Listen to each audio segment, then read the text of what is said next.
තොග හානි. ඔයා දන්නව සාමාන්‍යයෙන් පුතේ මේ අපි විකුණන්න තියාගෙන ඉන්න තොගයට යම් හානියක් සිද්ධ වුණොත් අන්නේ හානියට අපි කියන තොග හානි. එතකොට පුතේ මේ තොග හානි වෙන්න හේතු තමයි එකක් තමයි දැන් හිතන්නකෝ ඔයා විකුණන්න තියාගෙන ඉන්නවා අපි තුමු ඩෙස් විකුණන ව්‍යාපාරයක් ඔයා කරනවා. දැන් පුතේ මේ ඩෙස් වලට අපි හිතමු ඩෙස් ගිනි ගන්නවා. අන්න ගිනි ගත්තාම හානියක් සිද්ධ වෙනවා. ඊට පස්සේ සුළි සුළඟක් එන්න පුළුවන්. සුනාමියක් එන්න පුළුවන්. ගම් වතුරක් භූමිකම්පාවක් මේ ඕනෙම දෙයක් නිසා තොග හානි වුණොත් පුතේ අපි ඒකට කියනවා තොගේ විනාශ වුණොත් අපි ඒකට කියනවා මොනවා කියලාද? තොග හානි කියලා කියනවා පුතේ. පැහැදිලිද? මේකේ දිත්ත සටහන් කතාවකුත් තියෙනවා. සහ මේක ඉතා කෙටියෙන් ඉවර කරගන්න පුළුවන් ක්‍රමයකුත් තියෙනවා. අපි මේ දෙකම කතා කරනවා. පැහැදිලිද? හරි. එතකොට පුතා ඔන්න ඔගොල්ලෝ දන්නවා හිතන්න මෙන්න මෙහෙම ඔයාට ගාන දෙනවා. රුපියල් ලක්ෂයක තොග රුපියල් ලක්ෂයක පිරිවැය වූ තොග රුපියල් ලක්ෂයක පිරිවැය වූ තොග ගින්නකින් හානි විය. හරිද? හානි වෙලා තියෙන පුතා ගිනි අරගෙන ලක්ෂයක තොගයක් හානි වෙලා කියලා මේ කියනවා. එතකොට පුතේ මේ තොගය සාමාන්‍යයෙන් කොහෙද තියෙන්නේ? මේ තොගය කොහෙද තියෙන්නේ? අපි සාමාන්‍ය තොග ගන්නකොට පුතේ සල්ලි දීලා ගත්තොත් මුදල් බැර ගැනුම් හර. ණයට ගත්තොත් ණය හිමියෝ බැර ගැනුම් ගිණුම හර වෙනවා. එතකොට තොග හානි කියන්නේ තොගය තියෙන්නේ පුතේ ගැනුම් ගිණුම ඇතුලේ. එතකොට ගැනුම් ගිණුම ඇතුලේ නම් තොගය තියෙන්නේ මේ ගැනුම් ගිණුම මේ ගැනුම් ගිණුමේ හර පැත්තට තමයි පුතේ අපි තොග ගන්න ඒ ඔක්කොම ටික දාන්න. හරිද? එතකොට මේකෙන් තමයි අර හානි වෙච්ච තොගේ අයින් කරන්න වෙන්නේ අපිට. ඒතර පුතේ අපි తాවකාලික ගිණුමක් හදනවා. తాවකාලික ගිණුමක් හදනවා තොග හානි ගිණුම කියලා. මම මේකේ දිත්ත සටහන් ටික මේ ඔයාලට කියන්නේ. తాවකාලික හදන ගිණුමට පුතේ අපි නමක් කියනවා තොග හානි. මේ තොග හානි ගිණුම හදන්නේ හානි වෙච්ච තොගේ අලාභය කීයද කියලා හොයාගන්න. පැහැදිලිද? ඒක අයින් වෙලා යනවා. සිහි වටන ගිණුමක් පුතේ. දැන් අන්න ලක්ෂයක තොග හානි වෙනවා. එතකොට ලක්ෂයක තොගය තියෙන්නේ පුතේ ඒක ගත්තාම ගැනුම් ගිණුමට දාන නිසා ගැනුම් ගිණුම ඇතුලේ ලක්ෂ තොගය තියෙනවා. දැන් ඔයා කරන්න ඕනේ අන්න හානි වූ තොගේ පිරිවැය පුතා මේකෙන් අඩු කරලා දාන්න ඕනේ. මෙන්න පුතා මේකට බැර කරනම ලක්ෂයා තොග හානි කියලා. එතකොට තොග හානි ගිණුමට හර වෙනවා පුතා ලක්ෂයන් ගැනුම් කියලා. පැහැදිලි? දිත්ත සටහන් ටික. එතකොට මේක මේ ගැනුම් ගිණුමෙන්ම අඩු වෙනවා කියනකට වඩා ඇත්තටම මේක වෙන්නේ පුතේ අපි ගැළපිල්ල කරනකොට නම් මේන් පුතා ඇත්තටම ගැළපිල්ල කරනකොට මේක වෙන්නේ වෙළඳ ගිණුමේ පහසු දෙසාර ගැනුම් වලින් අපි අඩු කරන්නේ. අපි කරන්නේ පුතා ඕකෙදී වෙළඳ ගිණුමේ ගැනුම් තියෙනවනේ. අන්නේ ගැනුම් වලට යටින් අඩු කරනවා පුතා අපි තොග හානි කියලා. ගැළපිල්ල කරනකොට එහෙම තොග හානි කියලා මෙතන ලක්ෂයක් අඩු කරනවා. ඇත්තටම ගැනුම් අඩු වෙච්ච එක තමයි මේ වෙන්නේ. එක්ක මෙහෙම කරන්න ඕනේ එක්ක මෙහෙම කරා. හැබැයි ගැළපිල්ල කරනකොට අපි මෙහෙම තමයි කරන්නේ. දිත්ත සටහන මේ දෙකම පාවිච්චි කරන්න පුළුවන්. හානි වූ තොගේ පිරිවැය දිත්ත සටහන ගැනුම් බැර තොග හානි හර කරන්නත් පුළුවන්. එහෙම නැත්නම් තොග හානි හර වෙළඳ ගිණුම බැර කියලා කියන්නත් පුළුවන්. ඒතර මෙතන ගැනුම් කියලා ලියන්නත් පුළුවන්. එහෙම නැත්නම් වෙළඳ ගිණුම කියලා ලියන්නත් පුළුවන් පුතා. පැහැදිලි කතාව. රයිට්. එතකොට මේකේ දෙවෙනි කාරණය තමයි ඔන්න මේකේ දෙවෙනි කාරණය. දැන් තොගය හානි වෙනවනේ. ලක්ෂයක ඔයා ඩෙස් විකුණන ව්‍යාපාරයක් කරන්නේ ලක්ෂයක ඩෙස් හානි වෙනවා පුතේ. එතකොට මේ ගිනි ගත්තනේ වතුර ගහලා හරි මොනවා හරි කරලා ඕකේ ටිකක් බේරගත්තා. ඔයා ගාව තියෙන වතුර බෝතලේ වතුර ටික ගැහුවා. හරිද? නෑ නෑ එහෙම නෙමෙයි. ගිනි නිවීමේ හරි කවුරු හරි ඇවිල්ලා ඔන්න මේ ටික කොහොම හරි ගොඩ දාගත්තා පුතා. එතකොට අර ඉතුරු වෙච්ච ටික දැන් ඩෙස් වල භාග ගිනි අරන් ඉතුරු වෙච්ච ටික අපිට විකුණ ගන්න පුළුවන් පුතා කීයකට හරි. බැරිද? දරට හරි විකුණන්න හැකි. ඒවට අපි කියනවා සුන්බුන් තොග කියලා. මේකේ සුන්බුන් තොගය අපි හිතමු රුපියල් 50000යි 40000ක් කියලා ගමු. ඔන්න සුන්බුන් තොගය 40000යි පුතේ. ඒක අපිට වටින්නේ නැද්ද? සුන්බුන් තොගය අපිට වටිනවා පුතේ. පැහැදිලිද? ඒක නිසා ඒ කියන්නේ සුන්බුන් දැන් ඔයා ගිනි ගත්තා ඩෙස් ටික උන් ගොඩ ගහලා තියෙනවා දරට වගේ. ඒවා අපේ වත්කම් නේතකොට. ඒක සුන්බුන් හර වෙන්න ඕනේ පුතා. ඒක වත්කමක් නිසා. එහෙනම් සුන්බුන් හර තොගහානි බැර වෙනවා පුතා. මෙන්න මෙතන සුන්බුන් රුපියල් 40000යි. හරිනේ? පුතා එතකොට ඒක වත්කමක් අපේ ඒක ජංගම වත්කම් වලට අරන් ගිහිල්ලා දාන්න ඕනේ. මම මේකේ ලේසි ක්‍රමෙත් ඔයාලට කියලා දෙනවා. මේ දැන් ditth සටහන හැදෙන විදිය මේ කියන්නේ. එතකොට පුතේ හානි වූ තොගයේ පිරිවැය ගිණුම් ගත කරන්නේ ගැනුම් ගිණුම ඇතුලේ තොගයේ තියෙන ගැනුම් බැර තොගහානි හර. නැත්නම් වෙළඳ ගිණුම බැර තොගහානි හර. පුතේ ඒකේ සුන්බුන් තොගයේ තියෙනවා රුපියල් 40000ක්. සුන්බුන් තොගය කියන අපේ වත්කමක්. එතකොට සුන්බුන් තොග හර තොගහානි බැර. පැහැදිලි. ඊළඟ පුතේ මේක කියනවා අපිට මේ තොග රක්ෂණය කරලා තිබුණා රක්ෂණ සමාගම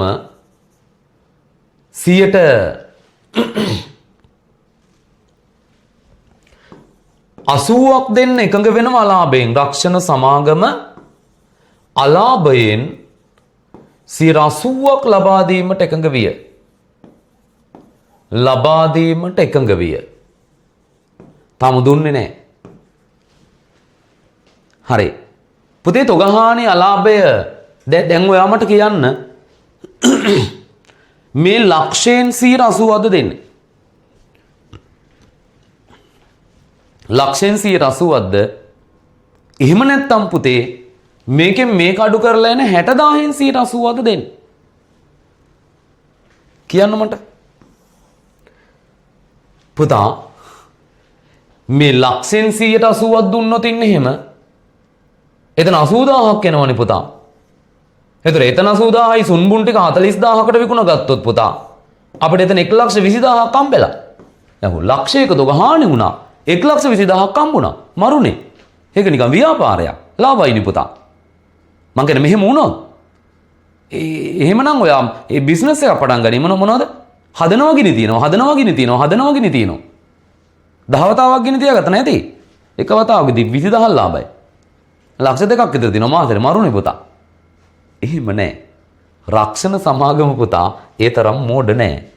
ඒගොල්ලෝ අලාභයෙන් තමයි දෙන්නේ පුතා. රක්ෂණ වන්දිය දෙන්නේ පුතේ 80% අලාභයෙන් ඔය ලක්ෂයෙන් 40000ක් පුතේ අඩු කරාට පස්සේ නවනේ 60000ක් අලාභයක්.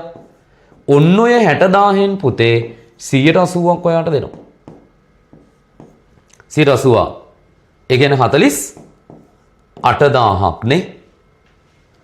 මේකෙන් 180ක් කියන්නේ 48000යි. එතකොට අන්න පුතා ලැබී යුතු රක්ෂණ වන්දි ඒකත් අපේ වත්කමක්. ඒතර ලැබී යුතු රක්ෂණ වන්දි හර කරලා තොගහානි බැර වෙනවා පුතා. ලැබිය යුතු රක්ෂණ වන්දි කියලා. ඒක ජංගම වත්කම් වලට දාන්න ඕන. මෙතන 48000යි. 48000යි. හරිනේ? දැන් ditth සටහන් ටික ඔන්න හානි වූ තොගයේ පිරිවැය ගැනුම් බැර තොගහානි හර. එහෙම නැත්නම් වෙළඳ ගිණුම බැර තොගහානි හර. පුතේ සුන්බුන් තොගයේ ditth සටහන සුන්බුන් හර තොගහානි බැර. රක්ෂණ වන්දියක් ලැබෙනවා නම් ඒකේ ditth සටහන ලැබී යුතු රක්ෂණ වන්දි හර තොගහානි බැර. සල්ලි හම්බුනොත් එහෙම මුදල් හර තොගහානි බැර.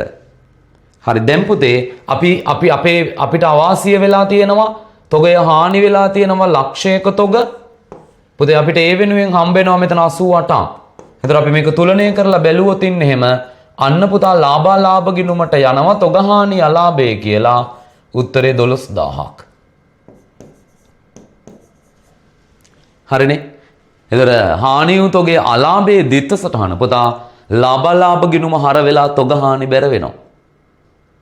පැහැදිලි. මේ දිත්ත සටහන් යම් අවස්ථාවන් වලදී ඔයාට ඕන වෙනවා. ඒක නිසා පොඩ්ඩක් මතක තියාගන්න. නමුත් පුතේ මේකේ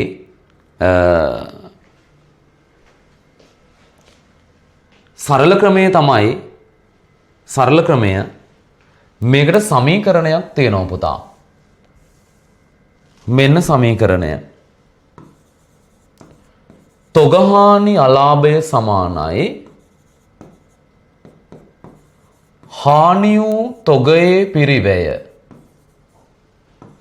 හානි වූ තොගයේ පිරිවැය ඍණ සුන්බුන් තොග ධන රක්ෂණ වන්දී.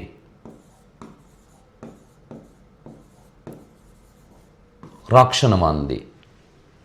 පුතේ මම අර සංඛ්‍යා ටික මේකට ආදේශ කරන්නද? හානි වූ තොගයේ පිරිවැයට මතකයි අන්න තියෙනවා පුතේ ලක්ෂයක්. හානි වූ තොගයේ පිරිවැය ලක්ෂයයි. ඊට පස්සේ මේකේ සුන්බුන් තොගය රුපියල් 40000යි. ලැබී යුතු රක්ෂණ වන්දි අපිට ආව පුතේ 48000ක්. එතකොට තොගහානි අලාභ එන්නේ 12000යි. හරිනේ. පුතේ මේ ටික දැනගත්තාම හොඳටම ප්‍රමාණවත්. මෙන්න මේ තොගහානි අලාභේ පුතා යනවා ලාභාලාභ ගිණුමේ වෙනත් වියදම් වලට. ලාභාලාභ ගිණුමේ වෙනත් වියදම්. හානි වූ තොගයේ පිරිවැය පුතේ වෙළඳ ගිණුමේ ගැනුම් වලට පහලින් අඩු කළ යුතුය.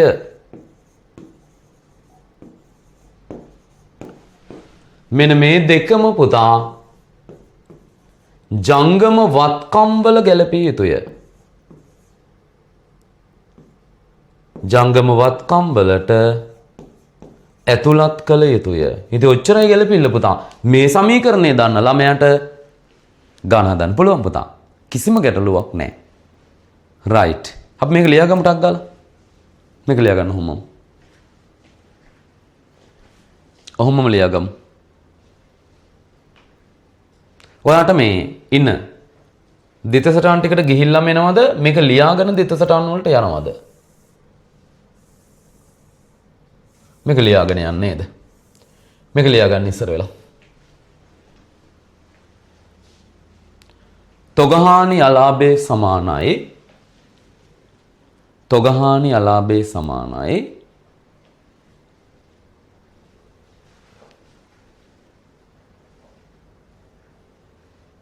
තොගහානි අලාභේ සමානයි හානි වූ තොගයේ පිරිවැය. හානි වූ තොගයේ පිරිවැය ඍණ හානි වූ තොගයේ පිරිවැය ඍණ සුන්බුන් තොග ධන රක්ෂණ වන්දි. සුන්බුන් තොග ධන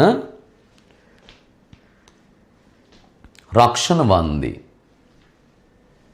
අපි මේ සංඛ්‍යා ටිකත් නිකමට ආදේශ කරමු නේද පුතා? ලක්ෂයයි අඩු කිරීම මෙතන 40000යි මෙතන 48000යි අතන 12000යි දාගන්නකො එහෙම ටක් ගාලා.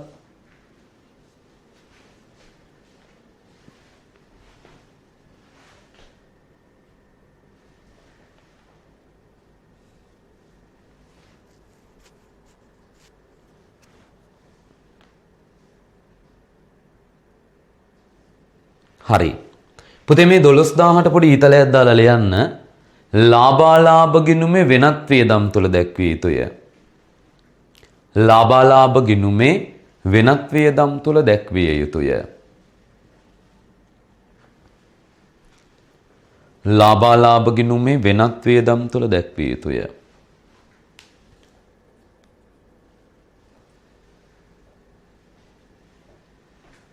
ලාභාලාභ ගිණුමේ වෙනත් වියදම් තුළ දැක්විය යුතුය. පුතේ මෙන්න මේ හානි වූ තොගේ පිරිවැයට පොඩි ඊතලයක් දාලා ලියන්න. වෙළඳ ගිණුමේ ගැනුම් වලට පහලින් අඩු කළ යුතුය.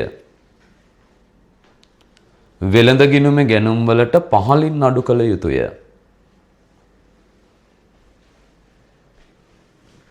වෙළඳ ගිණුමේ ගැනුම් වලට පහලින් අඩු කළ යුතුය. හරි නේද? ඊට පස්සේ අර සුන්බුන් ටිකයි රක්ෂණ වන්දි ටිකටයි සංගල වරණක් දාලා ලියන්න. ජංගම වත්කම් තුල දැක්විය යුතුය. ජංගම වත්කම් තුල දැක්විය යුතුය.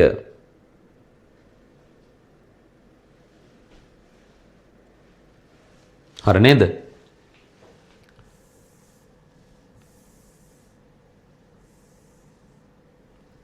දිත්ත සටහන් ටික මතක හිටින්න.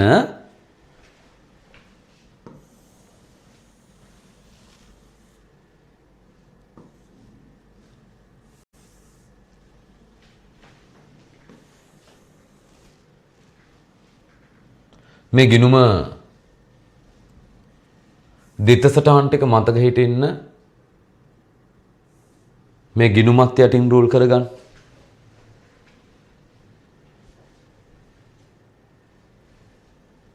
තොග හානි ගිණුම. පුතේ මේක අයින් වෙලා යන සිහිවටන ගිණුමක්. රූල් කරගන්න ටක් ගාලා.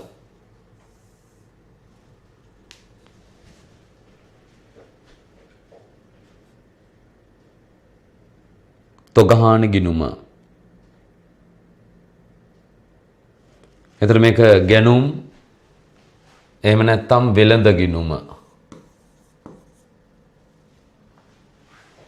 මේක සුන්බුන් නේ. දැන් මේකෙන් දිත්ත සරන්න පුළුවන් එතකොට ගැනුම් බැර තොගහානි හර. සුන්බුන් හර තොගහානි බැර. ලැබිය යුතු රක්ෂණ වන්දි හර තොගහානි බැර. අලාභේ ලාභ හර තොගහානි බැර. මේ ඔක්කොම දාන්න තැන් දන්නවා. මේක ඔයා වෙළඳ ගිණුමේ ගැනුම් වලට පහලින් අඩු කරන්න ඕනේ. මේ දෙක ජංගමවත්කම් මේක වෙනත් වියදම් වල දාන්න ඕනේ. අර සමීකරණේ මතක තියාගත්තාම මං හිතන්නේ ගොඩක් ලේසි ඔයාට. හරි නේද පුතා? වැඩි වෙලාවක් ගන්න එපා ඉක්මන් කරමු.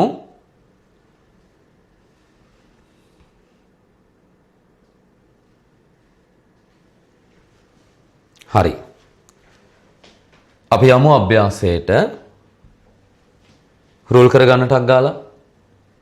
මං අභ්‍යාසයත් ඔයාට තියෙන ටික ලියන්නම් සාරාංශයක් විදිහට.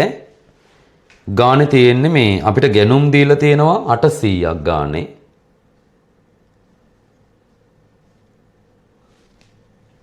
අපිට ගානේ ගැනුම් දීලා තියෙන්නේ 800යි. ශේෂ පිරික්සුමේ 800 කියන ලක්ෂ 8ක් දීලා තියෙනවා. ඊට පස්සේ අපිට ගැළපිල්ල දීලා තියෙන්නේ පුතේ ගබඩාවේ ඇති වූ ගින්නකින් බඩු තොගයට හානි වී ඇත හානි වූ තොගේ පිරිවැය. මම ඒක සාරාංශගත කරලා ලියන්නේ මෙතන. 1,50,000යි පිරිවැය. ඊට පස්සේ ගානේ සුන්බුන් දීලා තියෙනවා මේකේ. ඔය හානි වෙච්ච තොගේ සුන්බුන් 50,000යි. ඊට පස්සේ පුතේ අලාභයෙන් 80ක් දෙන්නන්ලු රක්ෂණ සමාගම. එහෙනම් ලැබිය යුතු රක්ෂණ වන්දිය තියෙනවා අලාභයෙන් 80ක් පුතා. අලාභයෙන් 80ක් තියෙනවා. රෝල් කරන්න ආදායම් ප්‍රකාශයේ මූල්‍ය තත්ත්ව ප්‍රකාශයේ උද්ෘත. ඒකේ අපිට ගැනුම් ඕන වෙනවා බාණ්ඩ හානි එහෙම නැත්නම් තොග හානි කිව්වත් කමක් නැහැ. ඊට පස්සේ වෙනත් වියදම් අපිට ඕන වෙනවා අර හානි අලාභේ දාන්න. ඊට පස්සේ ජංගම වත්කම් අපිට ඕන වෙනවා පුතා. සුන්බුන් සහ ලැබිය යුතු රක්ෂණ වන්දි දාන්න. ඉක්මනින් රෝල් කරගන්න.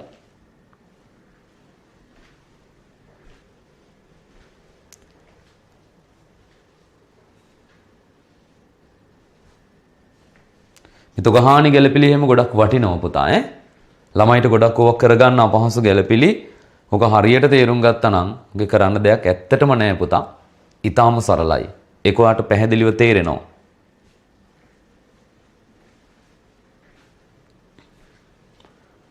හරි. අපිට ලේසි මේ වගේ එකක් ආපු ගමන් හැබැයි මෙහෙම එකක් තියෙනවා. ඔයාට මේක හොද්දට හුරු වුණාම පුතා හිතින් හිතලා එකපාර දාන්න පුළුවන්. එයි හානිය උතෝගේ පිරිවේ මෙතනින් කෙලින් එකපාර අඩු කරා. සුන්බුන් මෙතන දැම්මා. අලාභයෙන් මේ ගාන මෙතන දැම්මා. එතකොට මෙතන හානියෙන් කීයක් ලැබිලාද කියලා බැලුවා. ඊටු ටික අලාභය කියලා දාන්න පුළුවන්. එතකොට මම මේ පළවෙනි ගාන නිසා සමීකරණයත් ලියන්නම්. මෙන්න පුතා තොගහානි අලාභ සමානයි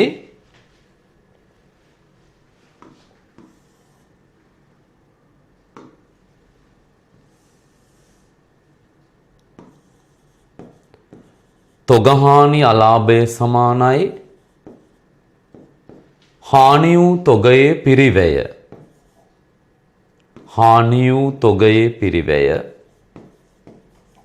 ඍණ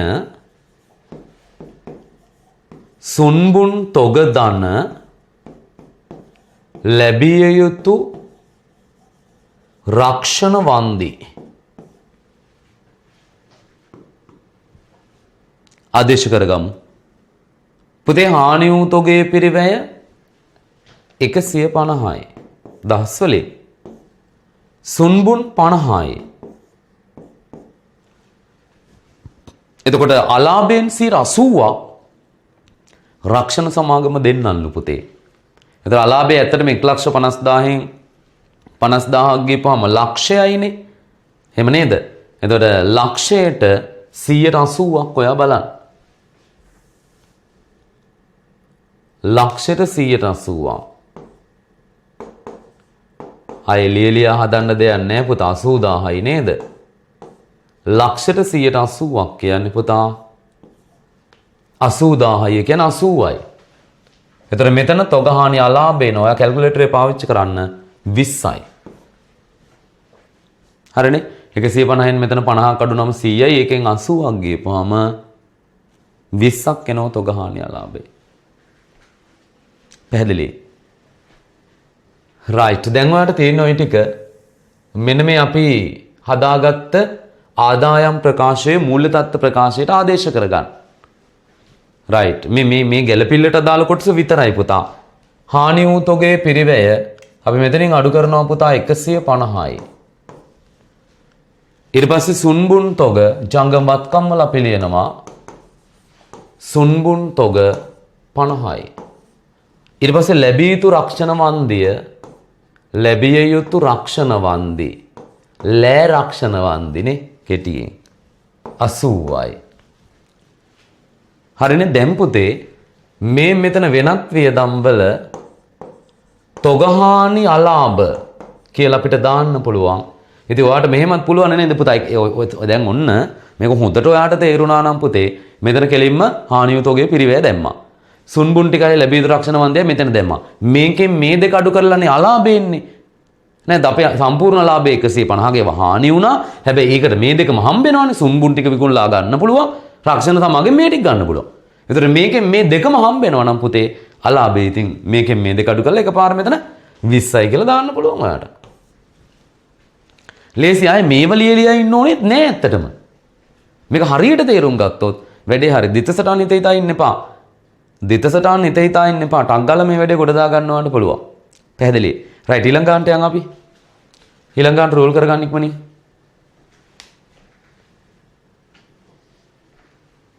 මේක මේ ලක්ෂ 8ක් මෙතනින් දාන්න එතකොට. ඊළඟ ගානට යන්න. මම ඊළඟ ගානට මේ සමීකරණේ නැතුව හදන ඕනේ.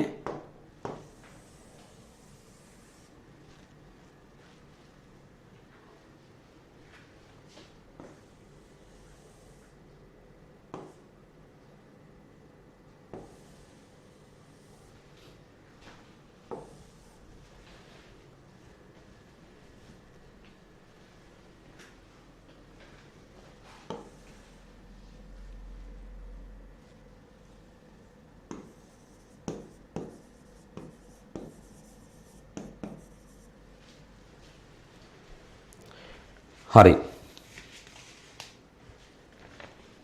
ඊළඟ ගානේ මේ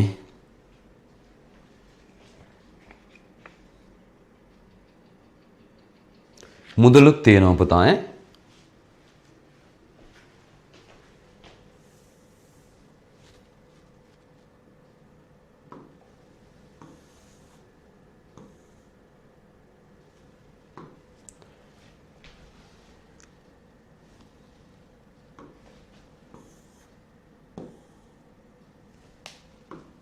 ගැනුම් දීලා තියෙනවා පුතා 600ක්.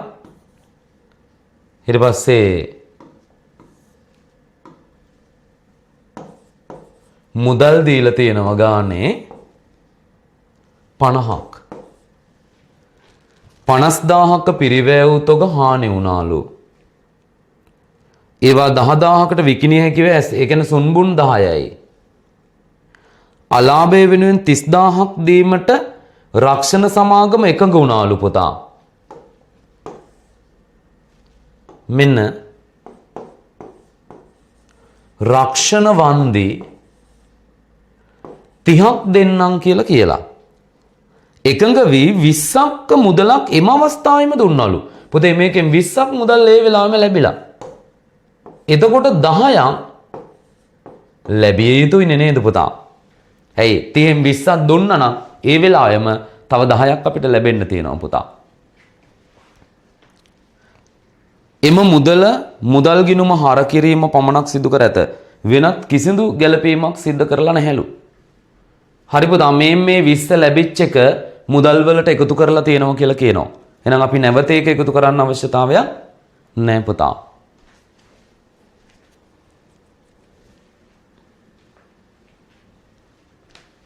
ඕනේ නෑ දැන් මුකුත්. මේක නිකම්ම හදාන යන්නවට පුළුවන් පුතා.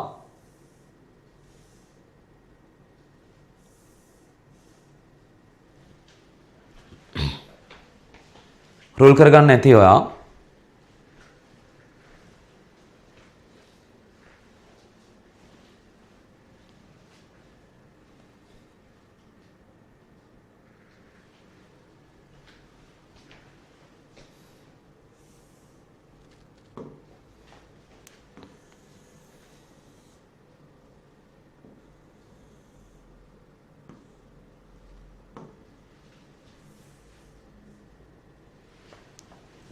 හරි. පැහැදිලි පටන් ගමු අපි. හානි වූ තොගේ පිරිවැය පුතේ 50යි. ඒක නිසා මෙන්න මෙතන 50ක් අඩු කරන්න ඔයා. ඊට පස්සේ සුන්බුන් 10ක් තියෙනවා. මෙතන දාන සුන්බුන් 10ක්. එතකොට කොහොම හරි රක්ෂණ සමාගම 30ක් දෙනවා කියනවනේ පුතේ. නේද? මම ලැබීතු රක්ෂණ වන්දිය පැත්තකින් තියන්නම්. කමන්නේ. ලැබීතු රක්ෂණ වන්දිය 10යි. මෙතන මුදල් හම්බෙලා තියෙනවා කීයක්ද? මෙතන මුදල් කියලා අපිට ලියන්න පුළුවන් ඒ 50ම ලියන්න. මුදල් වලට මේක එකතු කරලා තියෙනවා කියනවනේ පුතා. නේද? මේකට එකතු කරලා එකතු කරන්න ඕනේ නැහැ. හරි. එතකොට කොහොම හරි අපිට පුළුවන් මෙතනින් ওই ටික බලා ගන්න. පුතේ 50ක හානි වුණා සුන්බුන් ලැබුණා 10ක් රක්ෂණ සමාගම කොහොම හරි 30ක් දුන්නා. භාගයක් දීලා ඉතුරු භාගෙ දෙන්නම් කීවා. ඔක්කොම 50න් 40ක් ගියපම 10ක් අලාභයි පුතා. එහෙනම් මෙතන තොගහානි අලාභය 10ක් එන්න ඕනේ. ටිකක් එක අන්න අර සාමාන්‍ය සම්ප්‍රදායෙන් මිදිලා ටිකක් වෙනස් කරලා දීලා පුතා. පැහැදිලි නේද?